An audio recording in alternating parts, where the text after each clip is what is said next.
तो आप हमारे दर्शकों को बताइए कि आपके अंदर एक ऐसी क्वालिटी जी जो आपको नॉर्मल लोगों से, नॉर्मल एस्पिरेंट से आपको अलग करती है। आरएस 2021 प्री में मेरे 89 मार्क्स थे। 89 जी, जिस टाइम 84 कट ऑफ गई थी। हाँ। एंड मेंस के मेरे 315 मार्क्स है। एंड इंटरव्यू में 56 मार्क्स। इंटरव्यू का तो मेरा ऐसा था कि मुझे इंटरव्यू ने बहुत परेशान किया था, क्योंकि मेरा इंटरव्यू था लास्ट डे।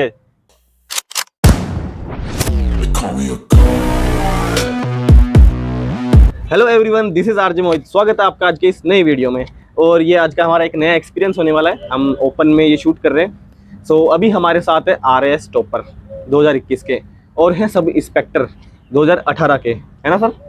2018 नहीं, 2021 के 21 की बात। ओके। और अभी हमारे साथ है मरीन कमांडो, जिन्हें आप मार्कोस कमांडो के नाम से भी जाने जाते हैं। सो अभी हमारे साथ है फतेह सिंह शेखावत सर। सर स्वागत है आपका हमारे प्लेटफॉर्म पे। Thank you very much Mohit ji, thank you. आपने अपना कीमती समय हमें दिया। अब वीडियो में आगे बढ़ते हैं। अब आपके दिमाग में बहुत सी चीज़ें आ रही होगी कि अभी तक हमने जो वीडियो शूट किए थे वो एक स्टूडियो में एक जगह बैठकर शूट किए थे, अभी हम ओपन प्लेस पे हैं। तो इसका जवाब मैं आपको वीडियो के लास्ट में दूंगा।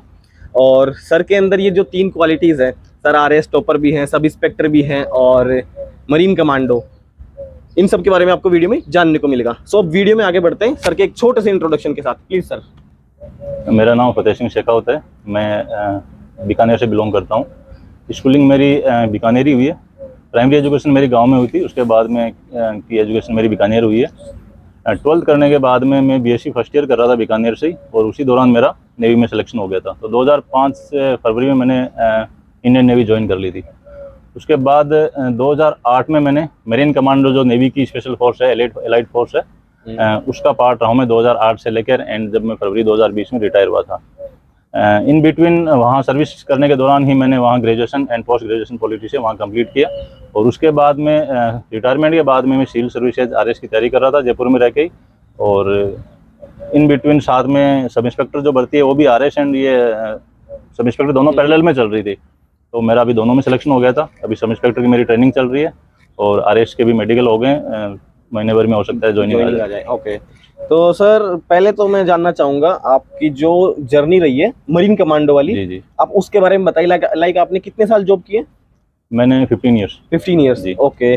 सो मरीन कमांडोज कौन होते हैं, क्या काम होता है उनका, और अगर किसी को बनना है तो वो कैसे बन सकते हैं, क्वालिफिकेशंस? जी। मरीन कमांडो हमारी जो तीनों फोर्सेज है, आर्मी नेवी एयरफोर्स, उन तीनों फोर्सेज की एक स्पेशल फोर्सेज है। जैसे नेवी की है मरीन कमांडो, जिसको शॉर्ट में मार्कोज नाम से जाना जाता है, और आर्मी के है पैरा कमांडोज। एंड एयरफोर्स के सबसे बाद में जो फोर्स एक रेज हुई थी, एयरफोर्स की जो स्पेशल फोर्सेज है उनको बोलते हैं ग्रूड कमांडोज। तो ये एक नेवी की एलिट फोर्स है। 1987 में इसको फॉर्म किया गया था। और उसके बाद से ये इंडिया के जो इंडियन ओशियंस, इंडिया के जो मैरीटाइम इंटरेस्ट है उनको सेफगार्ड करने के लिए मरीन कमांडो फोर्स को रेज किया गया था। ओके। और इनका अभी वर्क क्या है होता है? जैसे आपने 15 साल का जो आपका एक्सपीरियंस रहा है वो कैसा रहा? मार्कोज बेसिकली 3 डायमेंशन फोर्स है। आप जैसे यूएस नेवी सील्स है, सी, एयर एंड लैंड। आप जमीन पे लड़ने के लिए भी माहिर है, आप हवा में लड़ने के लिए भी माहिर है, और आप पानी और पानी के अंदर सब जगह लड़ने के लिए माहिर है। तो उसके लिए आपको स्पेशली ट्रेंड किया जाता है। आपको पहले गोताखोर बनाया जाता है ताकि आप पानी के अंदर हर तरह के ऑपरेशंस को अंजाम दे सके। उसके बाद में आपको लैंड वारफेयर के लिए रेडी किया जाता है। उसके लिए बहुत सारी ग्राउंड एक्टिविटीज़ होती है।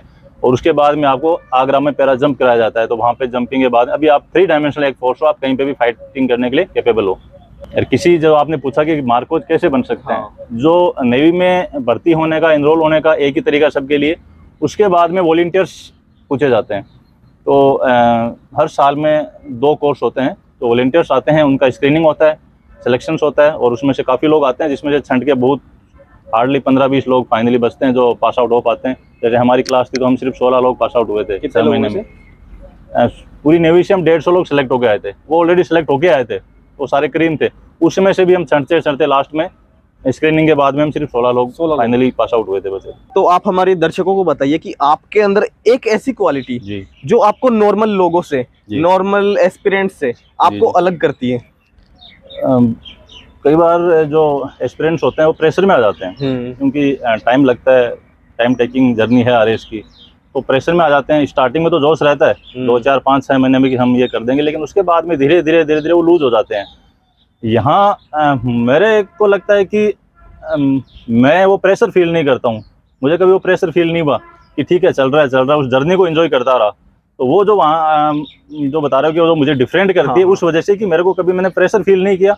और यानी कि आपके अंदर एक सिचुएशन को हैंडल करने की कैपेबिलिटी है, कैसी भी सिचुएशन हो। बिल्कुल बिल्कुल। Okay sir. तो अभी जब मैं सब इंस्पेक्टर ट्रेनिंग के लिए यहाँ पे आ रहा था आरपीए जयपुर, तो मैं रास्ते में यही सोचता आ रहा था कि ये मेरा जो लाइफ का 15वां कोर्स है। इससे पहले मैं छोटे बड़े कई एडवांस कोर्स मिला के मैं 14 कोर्स कर चुका, जिसमें एनएसजी कमांडो जो मानेसर में होता है वहाँ पे भी मैंने कोर्स किया है। 15वां था, अभी मगर एक और बाकी है 16वां। तो यानी कि तो जब आप तब मरीन कमांडो थे जी, तब आपने हर साल कुछ ना कुछ कोर्स किया है। जी जी, हर साल कुछ ना कुछ कोर्स, कहीं ना कहीं ट्रेनिंग, डेपुटेशन। कई बार तो ऐसा रहा कि साल 365 में मैं 300 दिन बाहर डेपुटेशन पे रहा हूँ। बाहर 365 दिन यूनिट से बाहर, आज यहाँ वापस आए, 2 दिन बाद फिर बोरिया बिस्तर समेटा, फिर वहाँ। तो ये एक वहाँ का ये नॉर्मल है कि कुछ ना कुछ डेपुटेशन आपका चलता ही रहता है। Okay sir. और सर आप मरीन कमांडो है तो आप इस जॉब को आगे फर्दर कर सकते थे, है ना? जी जी, ऑप्शन होता है। जी, जी, तो जी, आपने उसे छोड़ के फिर सब इंस्पेक्टर में आना और फिर आरएस की प्रिपरेशन करना, जी। ये सब आपके अंदर कहाँ से आया? कहाँ से आपको इंस्पिरेशन मिली कि अब कुछ नया नया नया फील्ड या फिर नया एक्सपीरियंस लेते हैं एक तरह से? मेरी सर्विस के लास्ट 2 साल के दौरान एक तो 2016 में मेरे कुछ फ्रेंड्स थे जो अच्छी रैंक के साथ सेलेक्ट हुए थे, जिसमें एक एसडीएम भी बने थे, आरटीएस बने थे, अकाउंट्स बीडीओ। तो अच्छी सर्विस के साथ सेलेक्ट हुए, तो उनसे एक मोटिवेशन मिला। और 15 साल देश सेवा कर ली, तो एक ख्याल है कि क्यों ना अब एक समाज सेवा की जाए। और अब तक का जो एक्सपीरियंस था 15 साल का वहाँ पे, उस एक्सपीरियंस को यहाँ समाज में लोगों के बीच में रहकर उस एक्सपीरियंस का काम में लिया जाए और लोगों की सेवा की जाए। यानी कि ये भी एक आपके लिए अलग एक्सपीरियंस होगा, है ना? जी जी जी। तो सर अब एक सीधा और सिंपल सा क्वेश्चन है। जी जी। जब आपने 15 साल वहाँ जॉब की है तो जाहिर सी बात है वहाँ पे आपको स्टडी करने का मौका नहीं मिलता होगा, वहाँ पे अलग तरह की स्टडी होती है ना?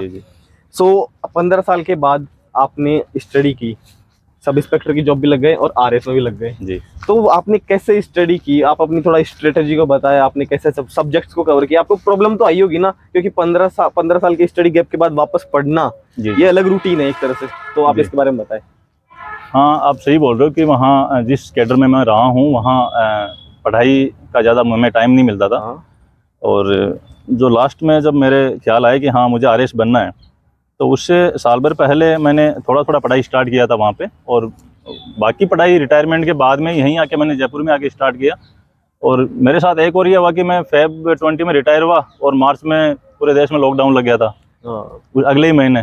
तो मैं रिटायरमेंट के 3 महीने बाद तो दिल्ली में लॉक रहा मैं। 3 महीने वहाँ पर लॉक मतलब क्या? मतलब वहीं रहा मैं, आ नहीं पाया था घर पे। उसके बाद मई या जून में मैं घर आया और 2 महीने घर पे रुका। उसके बाद में अगस्त 2020 में मैं जयपुर आ गया था पढ़ने के लिए। तो बाकी जो पढ़ाई है मेरी यहीं आने के बाद में बाकी यहीं हुई है। और कोरोना की वजह से डिस्टर्ब भी हुए, कभी ऑनलाइन ऑफलाइन क्लासेस चली, तो साथ में दोनों भर्तियां भी साथ साथ पैरेलल चल रही थी। सितंबर 21 में आरएस ये सब इंस्पेक्टर एग्जाम था और अक्टूबर 21 में आरएस का प्री था। और फेब में आरएस का मेन शेड्यूल था और फेब में ही 1 वीक पहले ही सब इंस्पेक्टर का फिजिकल था। तो साथ साथ ही चल रहा था। और आरएस के जो इंटरव्यू थे उससे पहले सब इंस्पेक्टर के जस्ट इंटरव्यू खत्म हुए थे और अब इसमें सिलेक्शन हो गया था। इसकी बात 3-4 साल कंटिन्यू एंगेज रखा दोनों वैकेंसी में। और आपने ये सेल्फ स्टडी की थी या फिर कोचिंग से किया है आपने?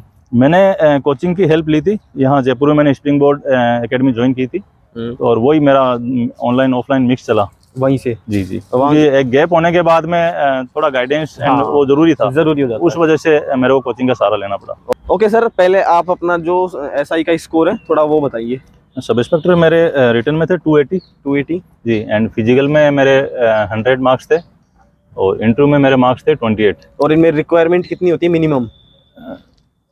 मिनिमम तो कट ऑफ पे डिपेंड है, जो आपकी कितनी सीट कितनी वैकेंसीज है उस हिसाब से कट ऑफ पे डिपेंड है। और जो मेरी रैंक थी एक्स सर्विसमैन में सब इंस्पेक्टर में 7th रैंक थी। 7th रैंक जी। ओके।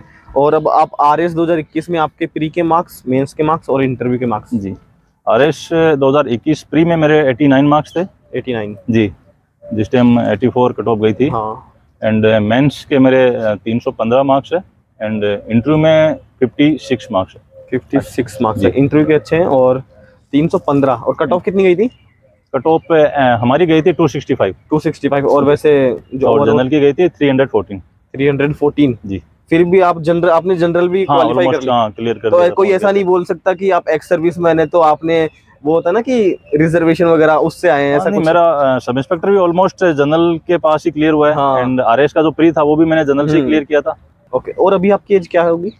मैं अभी 38 का हो गया हूँ। 38 का लग नहीं रही। Thank you.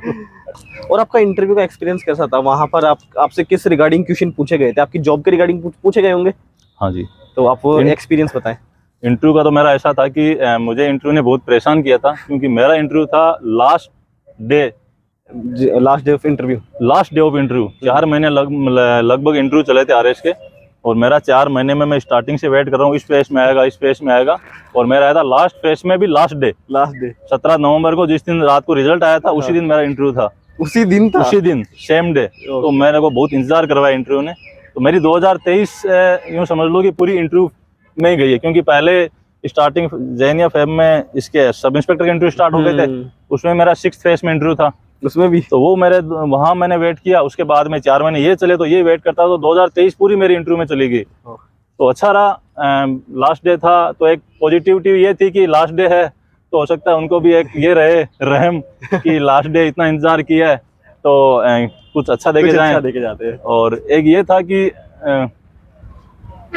4 महीने पढ़ के हमारे में भी एक बहुत कॉन्फिडेंस आ गया था, हमने बहुत नॉलेज गेन कर लिया था। तो उसका भी एक फायदा था कि आप स्टार्टिंग में दे रहे हो, और एक आप 4 महीने में क्या क्या पूछ रहे हैं, तो डेली क्यूरियोसिटी रहती है कि किससे क्या पूछा, तो हम डेली तैयार कर रहे हैं, तो उससे एक नॉलेज गेन हो गया था बहुत अच्छा खासा। ओके सर, सो अब आप उन कुछ स्टूडेंट्स हैं जो वो भी आपकी तरह कुछ करना चाहते हैं, कुछ लाइफ में कुछ बनना चाहते हैं, प्राउड फील करना चाहते हैं, है ना? सब इंस्पेक्टर हो, मरीन कमांडो हो, या फिर आरएस, यूपीएससी, कुछ भी मान लीजिए, है ना? सो जो अभी 10th में स्टूडेंट्स हैं जो ये सब वीडियो देख रहे हैं या फिर वो कुछ बनना चाहते हैं, उनको आप अलग से सजेशन दें, और जो कॉलेज स्टूडेंट हैं वो देख रहे हैं, आप उनको भी एग्जाम के रिगार्डिंग सजेशन दें। ठीक है। और जो कॉलेज के बाद में, कॉलेज होने के बाद में प्रॉपर तरीके से कोचिंग ज्वाइन करते हैं, सेल्फ स्टडी से करते हैं, 1-2 साल का टाइम देते हैं खुद को, ठीक है, आप उनके लिए भी अलग से सजेशन दें। ये 3 तरह की कैटेगरी है, आप उनको सजेशन दें। एक तो मैं एक छोटा सा एक सूत्र बताना चाहूँगा, फॉर्मूला है सक्सेस का, सफलता का, कि सबसे पहले तो आप में एटीट्यूड, दृढ़ निश्चय आप कर लो कि मुझे ये बनना है, मुझे आरएस बनना है, मुझे सब इंस्पेक्टर बनना है, मुझे आईएएस बनना है। तो आप एक बार वो एटीट्यूड आपके अंदर आना चाहिए, और अपने आप को मान के चलो कि मैं बनूंगा। तो वो दृढ़ निश्चय आप जब तक नहीं करोगे, जब तक आप नहीं बन पाओगे। दूसरा, मेहनत, जी तोड़ मेहनत, एकाग्रता और निरंतरता, ये 4 चीज़ें अगर आप में है तो आप कोई भी टारगेट है उसको आप इजीली अचीव कर जाओगे। इसमें से अगर कोई भी मिस कर रहे हो आप, ठीक है, तो फिर हर्डल्स आते हैं, मुश्किल हो जाती है, फिर आप कई बार क्या होता है कि जर्नी तो कंप्लीट कर लेते हो लेकिन कहीं ना कहीं बीच में रह जाते हो, सेटिस्फेक्शन नहीं मिलता है। अब सर मेरा लास्ट क्वेश्चन है आपसे कि अगर कोई स्टूडेंट अपनी लाइफ में फेलियर का सामना कर रहा है जी, लाइक बार बार फेलियर आए जा रहा है, सफलता नहीं मिल रही है जी, तो उन्हें क्या करना चाहिए? लाइक अपन फॉर एग्जांपल ऐसे समझ सकते हैं कि अगर कोई आरएस की प्रिपरेशन कर रहा है, जी, जी, 2 अटेम्प्ट हो गए, 3 हो गए, क्योंकि 2-3 होना भी यहाँ पे बहुत बड़ी बात है, क्योंकि 2-2, 3-3 साल लगते हैं एक अटेम्प्ट में। तो फिर इतनी सारी फेलियर्स का सामना कैसे करना चाहिए उनको? अगर 2-3 अटेम्प्ट हो गए और आप वहां तक नहीं पहुंच पा रहे, आप इंटरव्यू तक अगर नहीं पहुंच पा रहे हो, दैट मीन्स कुछ प्रॉब्लम है। तो आपको आपका टारगेट चेंज करना चाहिए। मतलब उस जैसे आप आरएस की प्रिपरेशन कर रहे हैं, अगर नहीं हो पा रहा है, अगर नहीं हो पा रहा तो आप अपनी लाइफ, सिर्फ आरएस ही लाइफ नहीं है कि आरएस नहीं बनूंगा तो लाइफ में कुछ नहीं है, कुछ नहीं है। वो जस्ट आप बन गए, कुछ टाइम बाद में वो जिंदगी वैसे ही चलनी है, नॉर्मल है। हाँ नॉर्मली है। तो आप आरएस या आप जो भी जिसकी भी तैयारी कर रहे हो, अगर सब बच्चे इक्वल नहीं होते, कई बार बोलते हैं सब इक्वल होते नहीं होते, तो अगर आपको लग रहा है 2-3 अटेम्प्ट बाद में भी आपने काफ़ी अच्छा खासा टाइम आपने लगा दिया है अपने जीवन का, क्योंकि ये जीवन इस 20 से 30 साल का जो टाइम है बहुत इंपॉर्टेंट होता है, तो उसमें से काफ़ी आपने टाइम लगा दे रहे, आपको लग रहा है कि सफलता नहीं मिल पा रही है, आप आगे तक नहीं पहुंच पा रहे हो, तो आपको सोचना चाहिए, थोड़ा सा विचार करना चाहिए और अपना टारगेट चेंज कर देना चाहिए। हो सकता है आप किसी दूसरे फील्ड के लिए बने हो, जरूरी नहीं आप एक अच्छे प्रशासक, हो सकता है आप किसी कंपनी के बहुत अच्छे शानदार सीईओ बन सकते हो आप, और आप बिजनेस बहुत अच्छा कर सकते हो, कॉर्पोरेट में बहुत अच्छा कर सकते हो। आजकल मीडिया का जमाना है, आप जितना अच्छा कर रहे हो तो आपकी तरह तो बहुत कुछ है करने के लिए, सिर्फ आरएस या आईएएस या यही सब कुछ नहीं है, जिंदगी में बहुत कुछ करने के लिए। तो निराश नहीं होना चाहिए, हताश नहीं होना चाहिए, हमेशा पॉजिटिव एटीट्यूड रखो, अपने आसपास अच्छे दोस्त रखो, फ्रेंड्स सर्किल अच्छा होना बहुत जरूरी है, जो आप ग्रो कर सके। आप ग्रो कर सके, आपको अच्छी सलाह दे सके और पॉजिटिव वाइब्स उनसे आनी चाहिए। तो ऐसे ये सब कुछ है तो आपकी ज़िंदगी में सब अच्छा है। ओके, और अभी मैं आपका यहाँ पे ओपन प्लेस में इंटरव्यू ले रहा हूँ, तो आपको कैसा फील आ रहा है कि मुझे लाइक बंद कमरे में इंटरव्यू लेना चाहिए था या फिर ऐसे ओपन प्लेस में ले रहे हैं, तो ये कैसा एक्सपीरियंस रहा आपका? मुझे तो बहुत अच्छा लग रहा है। तो मैं तो फील्ड का जीव हूँ। हाँ 15 साल एक कमांडो में तो फील्ड में रहा हूँ, जंगलों में, कश्मीर से लेकर कन्याकुमारी सब जगह मैंने सर्विस की है। तो पहाड़ों में, जंगल में, तो यहाँ तो मेरे शायद स्टूडियो में इतना मज़ा नहीं आता जितना मज़ा यहाँ आ रहा है। और मैं ज़्यादा यहाँ पे बोल पा रहा हूँ, क्या पता वहाँ पे थोड़ा सा वो एक फील होता है कि हाँ एक इंटरव्यू जैसा ही चल रहा है। हाँ, यहाँ से लग नहीं रहा, लग रहा है कि हम बात कर रहे हैं, जस्ट एक कन्वर्सेशन लग रहा है। तो मुझे बहुत अच्छा लग रहा है यहाँ पे। ओके सर, सो हमारा मेन मोटो भी यही था कि हम थोड़ा बाहर शूट करें वीडियो में, हमें भी एक अलग एक्सपीरियंस लेना था। सो हमें भी बहुत मज़ा आया इस इंटरव्यू से। अगर आप भी RS एस्पिरेंट से एक RS टॉपर बनना चाहते हैं तो आपके लिए वीडियो बहुत ही यूज़फुल है। सो अगर लाइफ में कुछ भी करना है तो कुछ भी चीज़ इम्पॉसिबल नहीं है। सो वीडियो पसंद आया हो तो वीडियो को लाइक करें और चैनल को सब्सक्राइब करें। मिलते हैं एक और ऐसे ही नए वीडियो में। धन्यवाद and thank you so much sir. Thank you, जय हिंद। जय हिंद सर।